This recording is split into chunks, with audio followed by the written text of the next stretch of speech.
Hey guys, Melissa here. I wanted to talk a little bit before today's podcast, the way kind of production works and how we record and how we go back.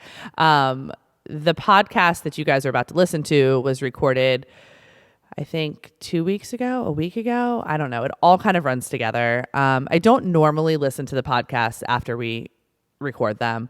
It's a little bit of a vulnerable thing that I have, but that one or this one that you're about to listen to, I knew that I wanted to listen to because I was in the middle of a loss myself. And I wanted to make sure that there wasn't any part of it that I felt uncomfortable with, not necessarily from a personal standpoint, but I was pretty fired up and hormonal and didn't quite know where my story was going to end in all of it. So it was really important to me that I listened to it to make sure that what I was putting out there, I was proud of, wasn't hurting anybody in the process. So a couple of takeaways that I personally have from listening to it. Loss is something that when you're on the other side of, your body does some really interesting things with emotionally and mentally. I think we kind of can separate it a little bit from the emotion and look at the science of it. And, we move on. A lot of people go on to have healthy pregnancies and new babies. And we can talk about it, I think, a little bit without emotion. In no way throughout listening to Kori's story was I not feeling for her or was I not being empathetic. I think there was a lot of maybe self-protection mechanisms that I had in place simply because I was going through a loss while we recorded the podcast, which timing wise was what I wanted to do. I wanted to be raw. I wanted to be less removed from the situation. So just so you know, Kori and I are fine. I love her dearly. And I am empathetic and I do feel for her and her previous losses. The other side of it was I was a little harsh about the care I was receiving.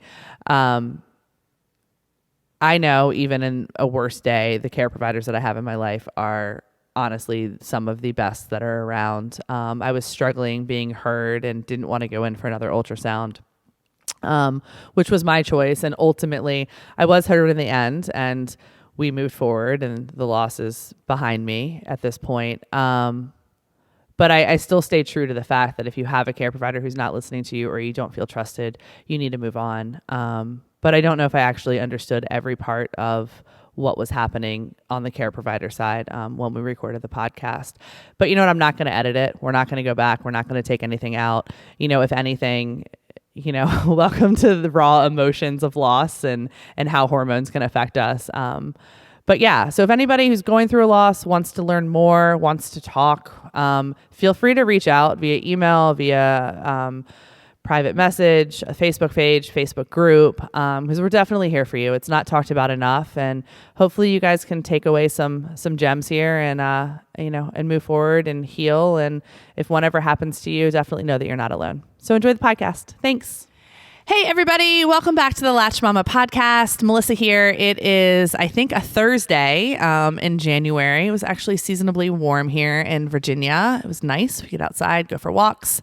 We are coming to you today to talk about another subject that is not talked about very much in motherhood and stuff. We're going to talk about early loss today. So you can take this as your quote unquote trigger warning. Don't really love that term because I feel like if you are in your childbearing years and you're in the arena and you're having babies, early loss is just something that you need to realize can happen. But we're going to talk about it today, and we're going to talk about it in a way that hopefully normalizes it a little bit.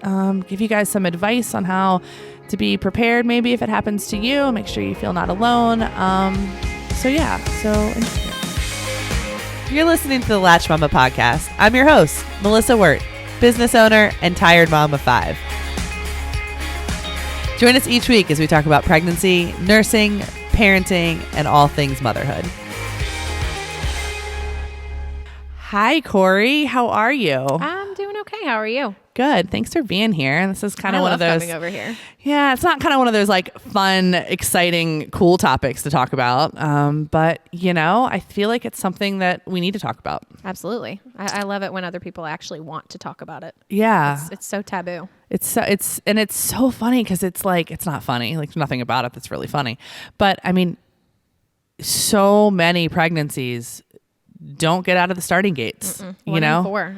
And those are huge odds when you think about it. Yeah. Huge. And there's so many that you don't even ever test positive for that I'm sure it's more than 1 in 4. Yes. Like people who don't even know. Yeah, absolutely. So it's like these little journeys that we go on, and the ups and the downs are incredible in these years. I know my husband and I, we just moved out here. We're super happy, have 5 amazing kids. And he's like, I want a 6th. And I knew at 39 years old, if we were going to jump in and try the 6th again, that, there was going to be a chance that it wasn't going to end well the first time or maybe the second time. And, knowing that in my brain, because I have had losses before, was something that he didn't really have to process. I mean, men process the losses, but it's not necessarily happening to their body. And I think that anytime as females we're quote unquote trying to get pregnant, or we do get pregnant, it's like literally jumping on a roller coaster.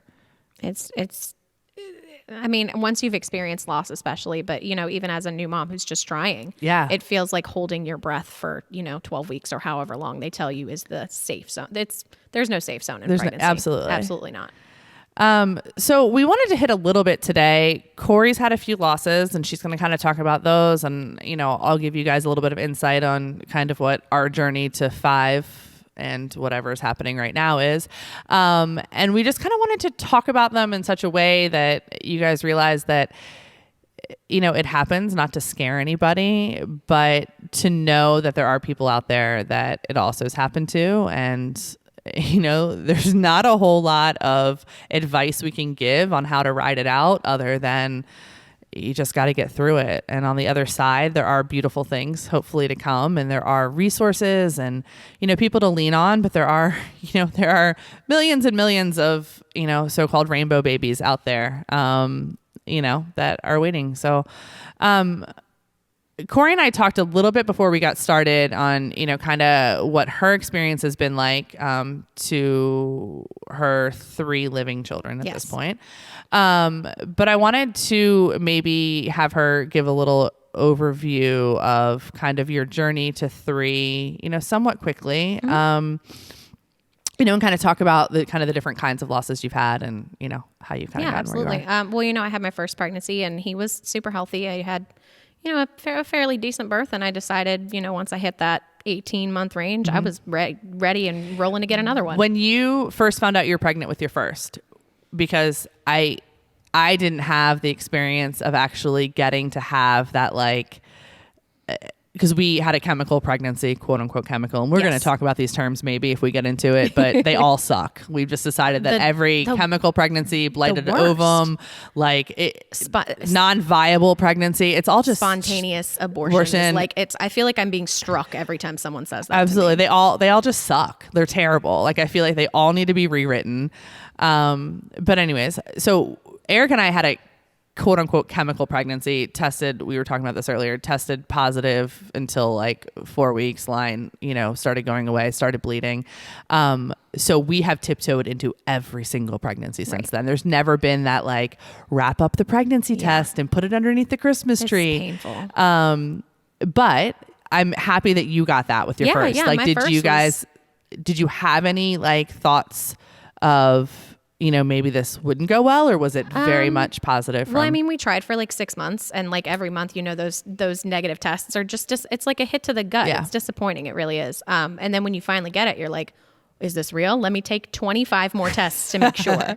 So I mean, I guess I didn't really think about it. Yeah, I didn't which think is it was good. going to happen to me because the lines were getting darker. The doctor seemed optimistic. We heard a heartbeat. I mean, we'll get back to that whole serial testing thing in a second, because I'm sure if anybody is on here who's had a loss and then who has tried to have a pregnancy afterwards, it's that one way that you have any control over what's happening in your body. And those of you who can meditate your way through those first couple weeks and not test obsessively, more power to you. Please let me know. Yeah, please let me know your skills, because I feel like I think I've probably kept first response in business in the last 7 years. Those Wanfo online pregnancy tests. And you can buy them in the 100 pack. Absolutely. That's it. That's it's where really it's nice actually when you have a loss and then you can test your HCG back down with them too, because you have plenty left. Yes. All right. So you had your first baby. I did. I had my first. I decided I was ready for a second. And the very first month we tried, we got pregnant, and I made How long had your cycle been back? I had only had a cycle for like 3 months, 4 months, but it was pretty regular. You know, the first couple are terrible, but it was pretty regular. And then I was still nursing at the time, and I had cramps, but I figured that's from nursing. You know, nursing gives you cramps occasionally. But at 5 weeks, the lines were going away.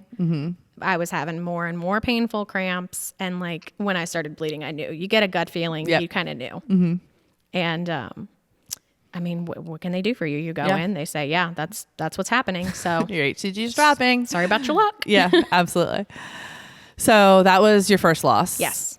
It was like out of nowhere. You know, you've never had one before. You're like, what's happening to me? Yeah. Did you just go to the bathroom and start bleeding? Yeah. I mean, I remember sitting on the toilet in this horrible carpeted bathroom of the house we were renting, just like crying, and my husband's keeping the toddler away from me because I'm clearly having a meltdown, and he doesn't know how to help me. Yeah. I don't know how to help me because I don't know anyone who's ever gone through this. Nobody talks about it. Did you have a good care provider at the time? She was decent. She was helpful. I mean, she gave me the facts straight up. She gave me some support options. She was like, call me anytime. You know, unfortunately, this is super normal. Yep. It sucks that nobody talks about it, but here are some places you can find people to talk about it with. Yeah. So I assume you got through that one relatively quickly, I guess. Not from an emotional standpoint, but like right. No, I was like completely tiptoeing into the next one. Like if I walk slowly, maybe it won't see me and then it won't run away. It's so true. You know, you're trying again and you're like testing obsessively. You finally get one. Please let it stick. Please let it stick. Send me all this sticky baby dust. Yeah. And I had my second. He was great, easy pregnancy. And then, you know, you're ready. How long after that loss did you get pregnant? It was a good like 3 months. Okay. Like a good 3 months. Yeah. And they tell you, a lot of people have a lot of different thoughts on, can you try immediately? Can you try 2 months later? Can you try 6 months later? Should you wait? I feel like there's also research that you are more fertile after a miscarriage. I don't know. Is it because the cervix is still open a little bit? I mean, I have no idea. I'm just a mom of a bunch of kids who've had who's had a few losses. I don't have any idea the science behind it. I know I've gotten pregnant the next cycle after 2 of my losses. Right. 1 loss took an additional cycle, but you know, with all of mine, I've decided that I wanted it still, even though I was so open and broken. I was like, I need this now. So I would like test and test and test until it was gone. Yep. And then test until I got that ovulation. I was not waiting for a period. Like I need this now. Give it to me. So, I mean, I was able to get it pretty quickly. Like with one of my pregnancies that stuck afterwards, there was no period in between. I had 2 of those, and then 1 actually had a cycle between the 2 of them. So you had your second little baby. Yes. And then when did you start trying again? I don't even think I correctly remember trying for this one. It was like okay, my period did not come, and that's not normal. Test and surprised my husband. That was really fun. And I hadn't gotten to do that before. Yeah. So I like left a pregnancy test on the pillow, and I wrote like on a notebook piece of paper, your pullout game is weak. Oh, that's fantastic. That's great. Yeah. Was it far enough along? Was the line dark? Like, were you? Oh yeah, the line was dark. Like I anybody who's tried to get pregnant has tested at like 6 days after ovulation, 8 days after ovulation. Where's the line? Yeah. And I was like, I know when I ovulate, I get the cramps. I'm ready. Absolutely. Yeah. So it was pretty dark. When I went and got tested at the office, I got, an ultrasound and everything. They were like, oh, you're 6 weeks pregnant. It looks great. Awesome. So you actually got to like get away from those first couple of weeks of actually like the anxiety. Excited. Yeah. So we're talking about early loss. What happened with that one, Kori? So the worst part I think about this one, and the reason that it kind of stuck with me was not only because it was a really awful loss, the way that I lost it, but it was because I went and took one of those like sneak peek tests. I had my blood drawn. I sent it off. A couple days later, they email you and they say, you're having a girl. And I had 2 boys at the time. So I was like over the moon to have a girl. And I had taken my kids outside, and on the sidewalk, we wrote like in chalk. How many weeks were you? I was like 9 weeks, 10 weeks. So you'd seen a heartbeat. Yes. Oh, my ultrasound was great. Perfect little flutter. Yeah. And my husband came home from work, and the kids and I had wrote on the sidewalk like boy, boy, girl. Oh my gosh. And I like vividly remember him coming home from work the next day with like flowers, like pink flowers. And I started bleeding when I woke up the next morning. So from having a loss before, like, did you? Oh, I knew it was bad. You knew what was going on. Like in your gut, I think, especially when you've experienced it before, you know in your in the depths of your soul, you're like, this is not going to go well. Yeah. Don't have hope. Yeah. How was Brett? He did the supportive husband role very well. Good. He was like, threw all the kids in the car, took me to my parents' house, dropped them off. They didn't know I was pregnant at that time. Oh. It was like 11 weeks. They had no idea. And they were like, why are you taking Kori to the ER? Well, so that was a fun trip. Was there any part of you that said, I don't need to go to the ER. I know what's going on. I'm going to ride this out at home. Or was it like, oh my gosh, maybe they can save my baby? Or was it, I need support. I don't have a good care provider to call. Like what, because I read online so much about women who start bleeding, go to the ER, 100% not judging that decision at all. Right. I just have never had that feeling of I need to go to the ER. But like we said before, people don't talk about, and we're going to talk in a little bit in a second about kind of the 3 things you can do once you learn that your pregnancy is not viable in terms of the 3 options you're normally given. But even with a super early loss, even with those 5-6 week losses, there is a significant amount of blood. Yeah.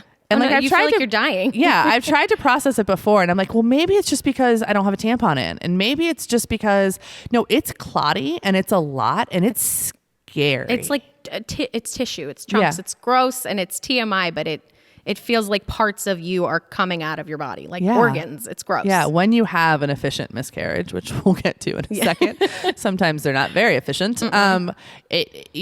There's really no question at that point, and I know there are different things that can happen and different reasons why you can bleed during pregnancy. But most of the time a miscarriage is incredibly like apparent when it's actually happening. So you decided to get in the car and go to the ER. I did. I think the reason my husband was the one to push for me to go to the ER, the reason we decided to get because of the pain. I had not had that. I mean, of course the cramps with the first I was nursing, I assumed that was normal. And then the bleeding, the cramps got a little worse. I was 5 weeks. I lost it at home. I cleared my tests afterwards. I was good. This was an 11-week pregnancy. Absolutely. And not only was I losing like a lot of blood, but I was losing these huge chunks of tissue that clots. And they were like, if you fill a pad in an hour, come in. And I was filling a pad, but I remember sitting in the car and it was like I was in full blown labor. Like I was squatting in the floor of the car, crying in pain. And the reason this was so unbelievably painful and is hard to talk about is because you go to the ER and you're hopefully expecting help, even just pain relief, and I sat and I waited for like 2 hours, and I unfortunately like literally when you're bleeding and you're in that, like, okay, first of all, your body thinks it's in labor. Yes. Your body does not know that whatever it's trying to do, it's trying to get whatever's in your body out of it. So there's so many of those same like labor hormones in play. And what we all know about labor, or what I hope many people know about labor, is you kind of change the place you are, or you're uncomfortable, or you're lying in a freaking, chair in the VCU ER. Yeah. Like there is nothing that's going to be good about that. It's going to raise your anxiety. It's going to raise your body. You're basically your mind and your anxiety are going to fight against what your body's trying to do. And it's like this terrible war that's happening. Or as opposed to, the way we look at other ways you can labor, right. You soften the lights, you kind of make it a more, comfortable experience. You rock this baby out, you hold your husband, you or you rock the miscarriage out or whatever if you're in a safe place. But, so you want to continue? Sorry, no, you're fine. I mean, I unfortunately ended up losing the baby in the waiting room bathroom before I could even be seen. And I was so lucky to have gotten really great care from like a resident who now works at VCU, and I only see her because I love her so much. And she took really great care of me. The nurse was male, and he was like, "You don't need an ultrasound. You're having a miscarriage." And she was like, "Get me the ultrasound machine, so we can tell her if she's past it all or not, or we can help her." Yeah. Like you can't just write her off. She's obviously in apparent pain and sobbing. And that's why like when I question, when I'm like, people go to the ER, like I'm in no way saying don't go to the ER. Like I think that there are terrible, I mean, miscarriage is scary and, but it just makes me so sad because when you walk into the ER, you have no idea who you're going to interact with. And you could interact, and there are amazing nurses, amazing doctors, but like that is where I feel like so much pain comes from miscarriage sometimes, is because it's not talked about. Mm-mm. It's not taught that much about. It's really funny. Like we're going through this weird blighted ovum situation right now where I have no idea how it's going to resolve itself. But our beloved nanny, her husband's in med school, and I'm like walking him through like step by step of what is happening and how I'm feeling. And I'm like, here's the deal, Allie, you need to tell Connor all of this because you know what? Like if he ever comes in contact with any of this again, and he looks at birth very differently than most, I feel like, med students and residents and stuff, but like you got to be careful because there is so much more at play than just it's a live grenade. Absolutely, blood coming out of a vagina and a uterus contracting. Like there's so much more at play and so many more hormones at play, and it definitely needs to be treated differently than just a woman bleeding and losing a baby, with so much more care. Absolutely. So you spent a little bit of time in the ER, and then I did. I delivered everything that needed to be delivered in like the 4-hour span that I was there. It was quick. It was painful. I wanted to leave. I remember telling my husband, if this isn't over while we're here, I would like to ask them to make it over. Yeah. I don't want to go just home get the and DNC feel this and anymore. then Yes. And then go home. But you were able to pass everything. Yeah. So you didn't need that, and you were able to go on your way. Yeah. Just so everybody knows it. I mean, that part didn't have a happy ending, but you then went on to... I went on to try again. Uh-huh. I felt my feelings. I tested down, and I decided now that I had this awesome, cool surprise that didn't go well, I really wanted another baby. So I started trying again, and immediately the next month I had a chemical pregnancy. It was just like a bomb. Yeah. Like, why? Did you see anybody at that point, or were you just like, this is bad luck? I was seeing the awesome doctor from the ER. And did she follow up with you after that night? She did. She called me twice. Like she called me the next day, and then she called me a week later. That's so sweet. That's wonderful. Awesome. Totally not necessary. I mean, nobody, she I'm could have sure, forgot about me. Yeah, absolutely. That's so nice. She works in the ER. She don't have time for me. Yeah, that's great. So chemical pregnancy, and then second chemical pregnancy. Yes, 2 in a row. And I was on vacation for the second one. It's just a way to ruin the week. And then you decided to reach out and figure out what was going on. I did. I reached out to her, and I asked about like some stuff I'd read online, like, can I get progesterone? And she was like, progesterone is like the chicken and the egg. It is. And like some doctors don't believe in it. Yeah. Like, does your progesterone drop because the pregnancy isn't viable and your body's trying to clear it? Right. Or is the pregnancy not going well and not viable because your progesterone is low? Right.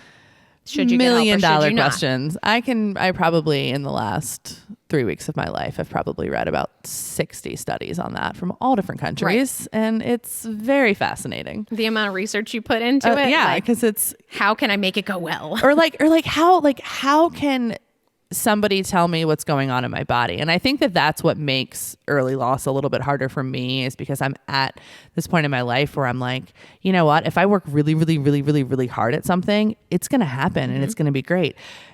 Pregnancy and early loss isn't one of those things. Like I couldn't work my way out of this, and I can't work my way out of the situation that I'm in right now. Like literally I have to have patience, and I've got to like decide when I'm ready to end it and, go from there. So it's such a great lesson in just something in shitty times and finding optimism and kind of working through it. So after you talked to her about progesterone, I talked to her, and she said basically just standard OBs here at VCU. We don't recommend progesterone. We don't give it out.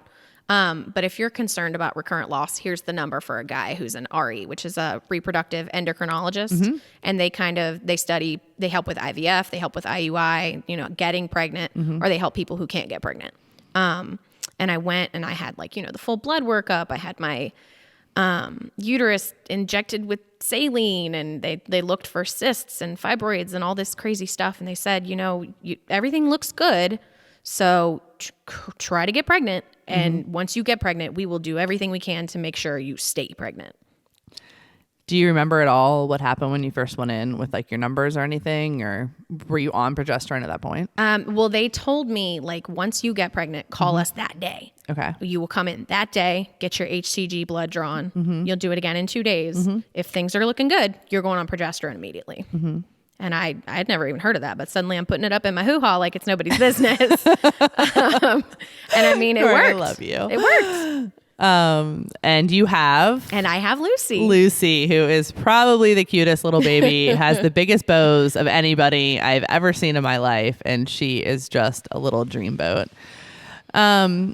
So yeah, thanks for sharing all that. Yeah. I know it's not easy. And I picture you losing a baby in the waiting room at VCU. And I am like, whew, I will not go to the ER there again. I won't. I cannot even imagine. So, you know, Kori and I were talking about kind of like what our takeaways are. And, you know, so many people think, you know, so many people look at loss differently. Like, when is there actually a baby? When is there a soul? When is there this? When is there that? And, you know, I feel like that's such a personal journey that somebody goes on. And, you know, it's one of those things that I can't answer. I go back and forth on it. I don't know. I think it probably depends on, you know, how open and how vulnerable I actually want to feel. But I do believe that every pregnancy, no matter whether it ends in a loss at 4 weeks or whether it ends in a loss at, you know, I don't even want to talk about the later ones, or ends in a beautiful baby, there's definitely something to be learned by the actual pregnancy from the pregnancy. So I look back on my losses and like, I had one at the very, very beginning. And that was my first indication of like what motherhood was. And oh my gosh, I had gone from like this beautiful career and all I wanted was a baby and I could control everything. And I had my life on this path and it was perfect. And I was married and I was trying to have a baby at 30, just like I wanted to. My husband and I had been around the world and like our schedule was perfect. And then I was thrown this loop of, hey, you know what? Like you just tried to have a baby. You got pregnant, but hey, you know what? It's not going to stick. Like, welcome to the next stage of your life. Yeah, it's not what you expected. Yeah, whether it's having a baby or raising a baby, like life is completely full of unexpected moments at this point. You can't control it no matter how much you want to. Absolutely. So that was my first loss. And then I went on and I had Nathan. We got pregnant the next cycle. And then 10 months later, we got pregnant with Alex. And then we got pregnant again. And I remember this, like, just like you said, you know, when you first started bleeding, I was, I think 6.5, 7 weeks. I was at a friend's birthday party and I started spotting in the bathroom. And I remember like exactly where I was on their back deck when I looked at Eric and I was like, something's not right. And he was like, what? Bleeding's fine. You're just spotting. It's no big deal. And then like through that weekend, it got worse and worse, and to the point where, for those of you, like we said earlier, there can be a lot of blood, like, and it's scary blood sometimes. Terrifying. And I remember being so frustrated with myself because I had had my first baby, like in the back of a car at a birth center. That midwife had stopped practicing. And then I had my second one at home. And it was fine, but it was just this, I was just kind of cold the whole pregnancy. She came over. It was a beautiful birth. It was fine. It was at home.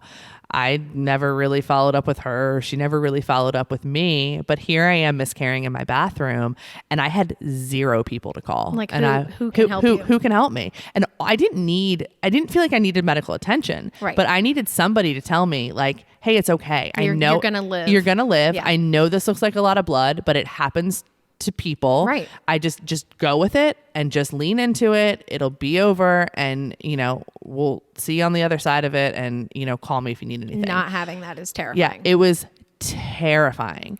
So I remember like coming out on the other side of that and being like, okay, I really need to learn how to make sure that I have not only resources, but I'm open to people helping me. Right. Like I had just started Latched Mama. We're getting into this like, you know, 2 kids and, you know, we're going to get a 3rd and like this business is growing and like, I've got to lean into like the fact that I need help with my kids and I need help with this and holy moly, like I'm bleeding all over the bathroom. You know, it's probably time that I have like a relationship with some sort of care provider in my life. Right. So that went on. I ended up getting pregnant with Caroline. Had had ended up going back, my first appointment with Caroline, I basically said, I remember looking at the midwife and saying, okay, so this happened. I had a loss. I felt like I couldn't call you, and we need to talk about what happened. And it was great. And it kind of changed our relationship moving forward. I love that. Yeah, it was, I don't have very many vulnerable, and it's funny, Kori's looking at me and saying, I love that, probably because she's never seen me vulnerable in my life.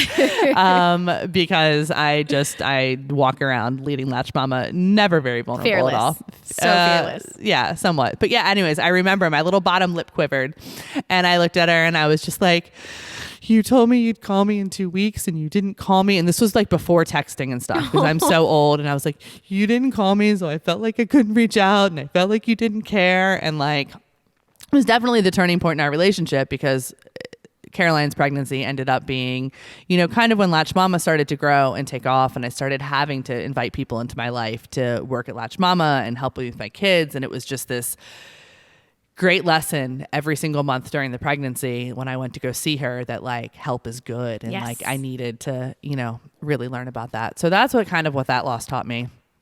And then I went on after Caroline was born. And I kind of had like what I call like our false start launch loss, where it was like, I got pregnant, started spotting a couple days later. But that pregnancy, like my HCG went up, it went down, it went up, it went down. And what I learned on that one is, first of all, you can order your own blood work, which people are going to probably get mad at me, because we shouldn't order our own blood work, because apparently we shouldn't be in control of our own blood levels or whatever. Yeah. But there's places online that you can go order it. You can go to Quest or LabCorp.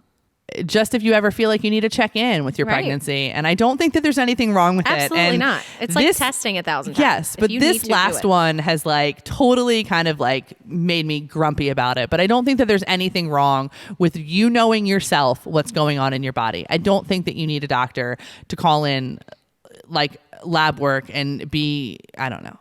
Or if somebody's not listening to you. Absolutely. Like if you 100%. need to call in your own lab work, if you need to, drop your provider and say you're not being helpful and go to someone else. Absolutely. Do it. Like, don't show up 100%. For your appointment. Absolutely. So the good news about pulling my own blood work then is that my HCG was so low. I don't think it ever got out of like the 40s, but the test was always positive. I felt pregnant. It went up and it went down. Eventually, like 3 weeks in, I cleared it. And it was great, but it was nothing like the one prior where there was just a bunch of blood. It was just spotting and bleeding for like 3 weeks, and it just wouldn't leave me alone.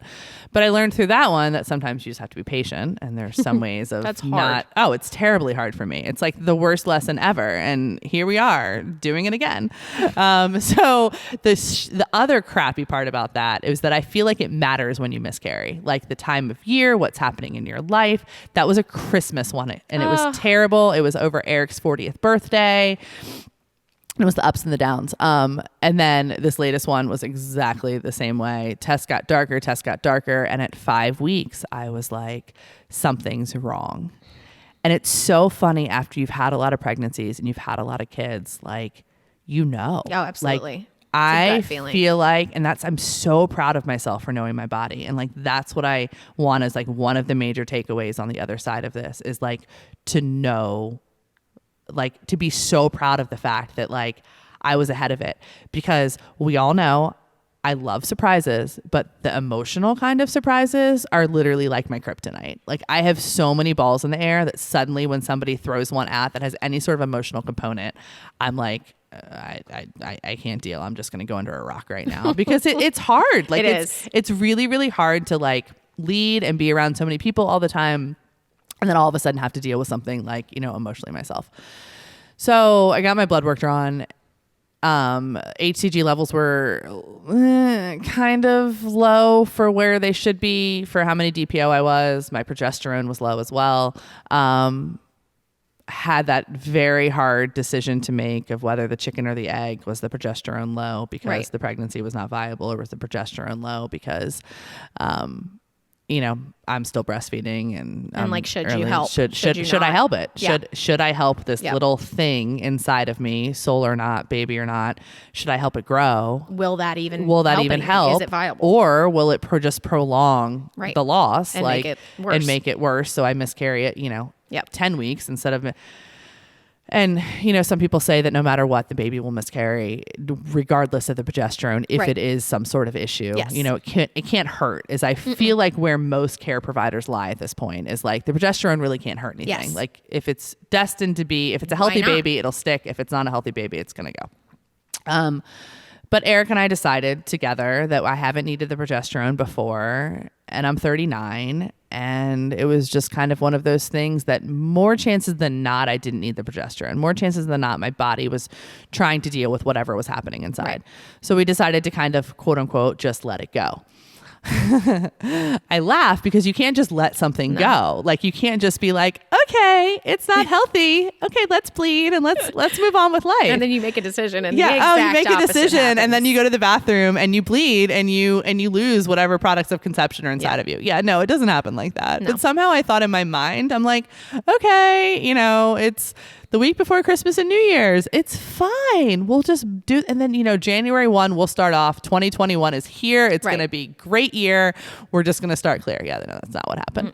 So like 6 weeks and 4 days, I went in and I got an ultrasound because I personally needed to know that it was in my uterus. If I was going to ride this out and I was going to wait to bleed, I wanted to make sure it was in my uterus. You didn't want to have an ectopic and lose a tube or anything. I just, it was, although that is very rare. It's happened in my life to two people who I've been extremely close with. So it's like, holy crap. Like you can give me statistics all day long, but when I have literally watched two people in my somewhat close circle go through it, like, no. Of course you're going to be scared. Absolutely. I need to know that it was not. So the sac measured like, I don't know, I don't even have a picture of it, which I probably should have gotten one, but 5 weeks and 4 days or something. There was nothing in it.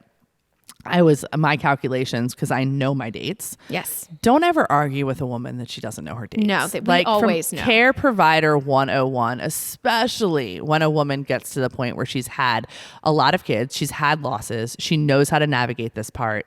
Like, don't question her dates or week off. I know that they probably could be, but it's literally, you got to tiptoe on that. They always want to ask you, when was your last period? And you're like, no, I conceived. I conceived on this date. On November 11th. And I know it. And I will give you a 36-hour window, and I will maybe let's extend it to 72 just in case. But after that, like if something's off, something's off. And every single one of my pregnancies that have resulted in a healthy child, I have been spot on.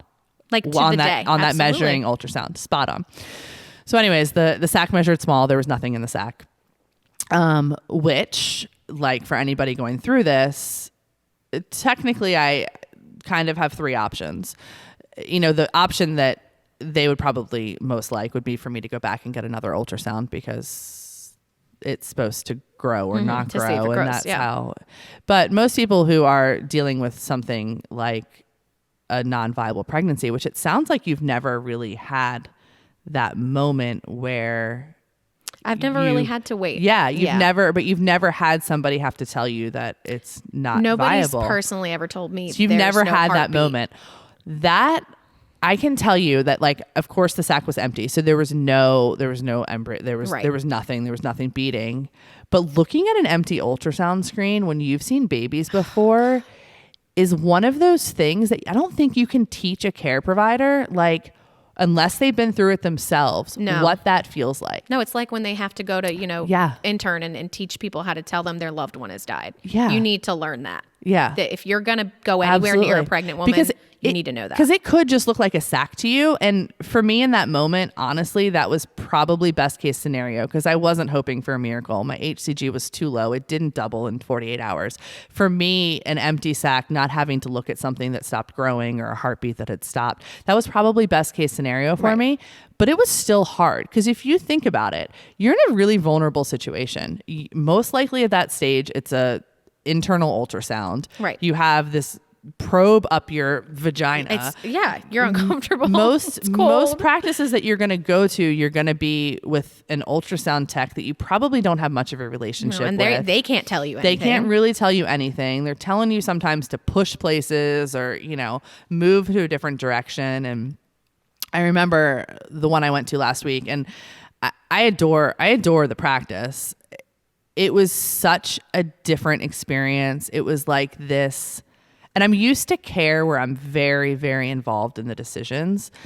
but it was like she blocked the screen from me, you know, and it was just like, this is my body. I've done my blood work. I kind of expect what's going to happen. Right. Like, I need to be made an insider right now. Oh, and you 100%. guys need to be treating me like somebody who's walking in, who's had 5 kids, who's had a few losses, who's done their own blood work. Like, I need you to help me. You know what's right going now. on. Yes. Yeah. Don't and shelter us. It was such a different experience because that's not really what it was. It was what do you mean you ordered your own blood work? Are you a care provider? How are you sure of your dates? It was kind of like a nightmare. And it really made me realize that although there's so much to learn from every pregnancy, loss, or whatever, it is so important who you surround yourself with. And it 100%. is so important who you build those relationships with. Because as you get older and as you have more kids, the more chances are you're going to have a loss. Right. Or you're going to have a hard situation to deal with. And it happens so often.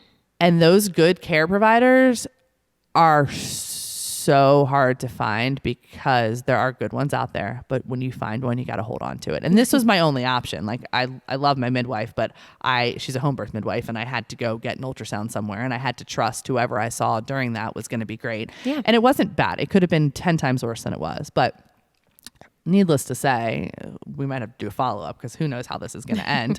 I still have some sort of blighted ovum inside of me, and we're waiting it out and we're hanging out. Which is the worst. It's bad. It's very, very like big kind of like mind fuck, for at least lack of a better word. Yeah. But it's, you know, it's teaching me the fact that like you have to trust your body. You have to know what's going to happen. But it's the first time ever that a care provider hasn't trusted me. And it has lit my fire. Like, it has made me want to podcast the crap out of it, reach out to every single person in the Latched Mama community and say, hey, you know what? You need to ask your care provider these questions. If their answers are anything other than what you want to hear, I trust you or whatever, you need to leave and you need to go find another one. Needless to say, I'm not given the option of taking Cytotec or clearing out my uterus at this point because they don't trust the fact that I ordered my own blood work.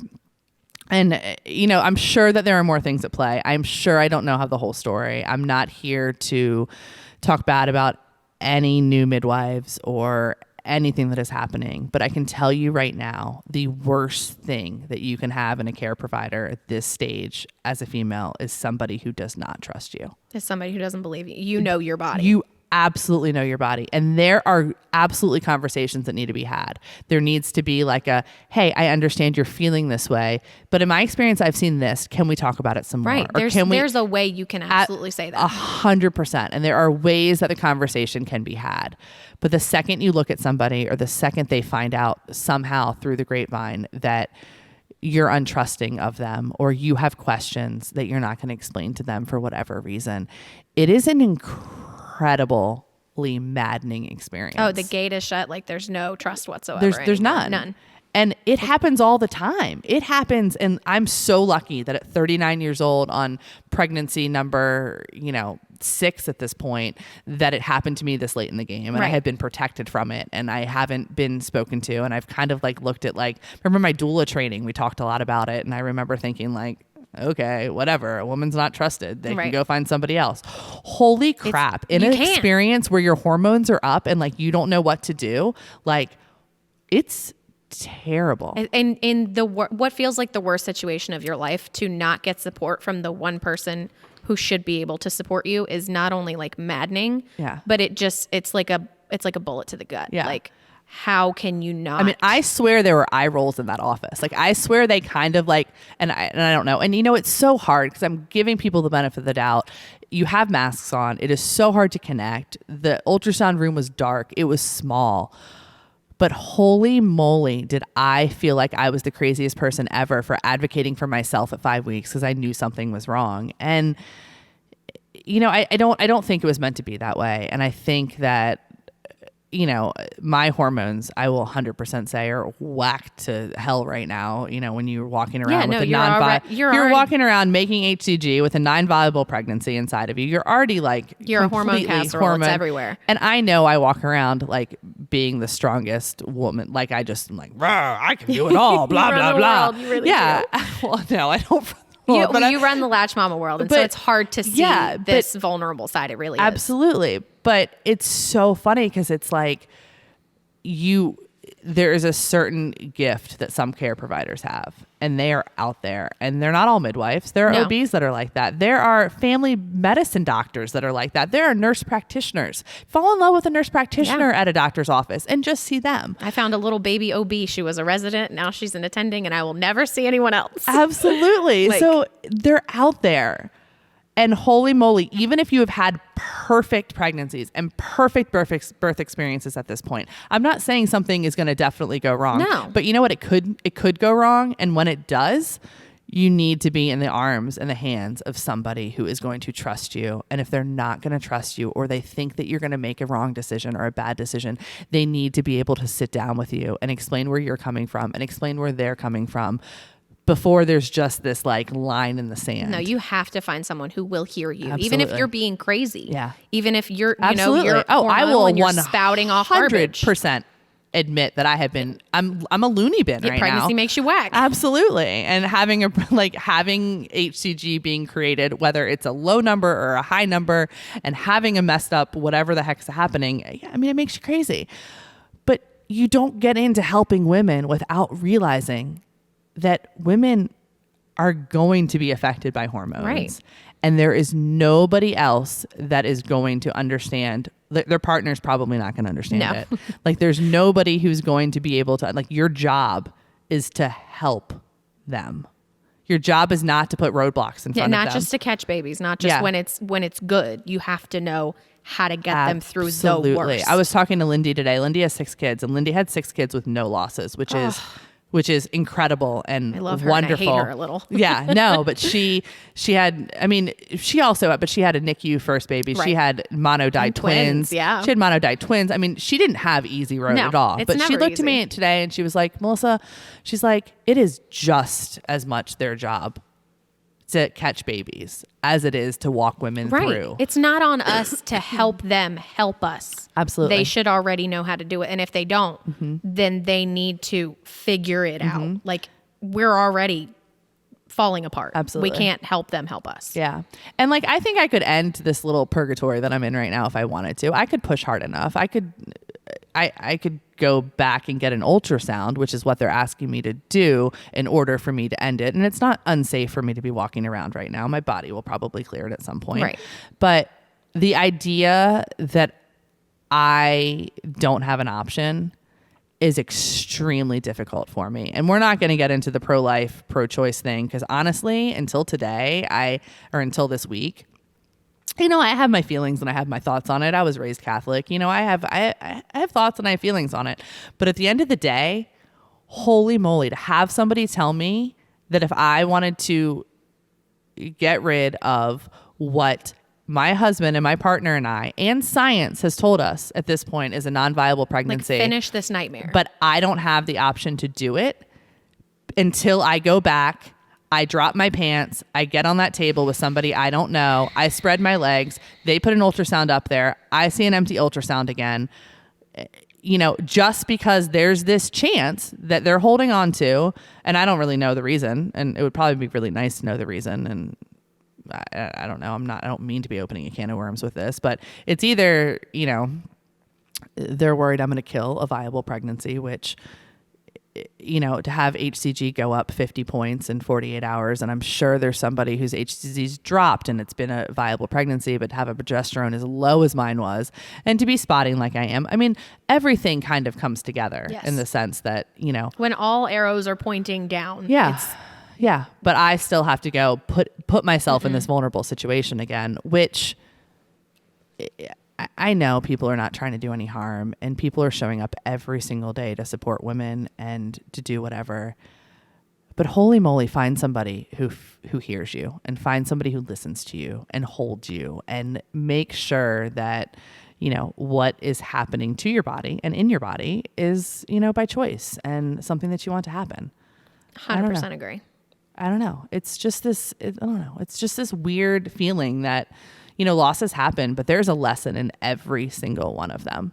And I'm going to get up on my soapbox and I'm going to make sure every single person in the Latch Mama land and that I come in contact with searches for that care provider. If you are able to bear children, you need to know this stuff. Yeah. And you absolutely need to find a care provider that doesn't just have you come in and weigh you and take your blood pressure and tell you that your pregnancy is great and send you on your way. That's it. Yeah. Absolutely. Somebody who will answer your questions, hear your craziness, talk you down, support you. Absolutely. Because I know we're talking about loss right now, but it like comes full circle. It's childbirth, it's postpartum, it's breastfeeding, it's everything.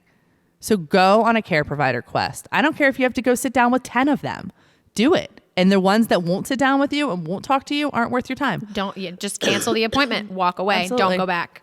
Absolutely. And you know what? Just because somebody gave you your first pap smear does not mean they need to be the one that catches your baby. Been there. Down. If I hear that one more time in my life, well, they've been so nice to me. You know, they wrote my first birth control prescription. Yeah, but have you asked them about what their C-section rate is, or, you know, how they feel about induction, or, you know, like, have you asked them any of those questions? Nope. No, they're probably not the one you're going to want to walk you through a loss. Probably not. There's a lot you don't know if you don't ask. Absolutely. So take your time and ask. So yeah, thanks for being here. Thanks for sharing this. Absolutely. I feel like we went on a little tangent there. But you know what? Not everybody that's listening to this has had a loss, and not everybody that's listening to this will ever have one. But my guess is that everybody has to have a care provider. Yes, and finding support, not even just through this, through any phase of motherhood, like find it here, find it with Latched Mama, find it with your friends, find it with your care provider. Absolutely. You need it. You need it in every phase. Absolutely need it. Like, shit goes south. And when it doesn't go south, it's still hard as a mom. You know, find your tribe, find your community, you know, and find a darn good care provider. Hold on tight. Absolutely. Thanks, Kori.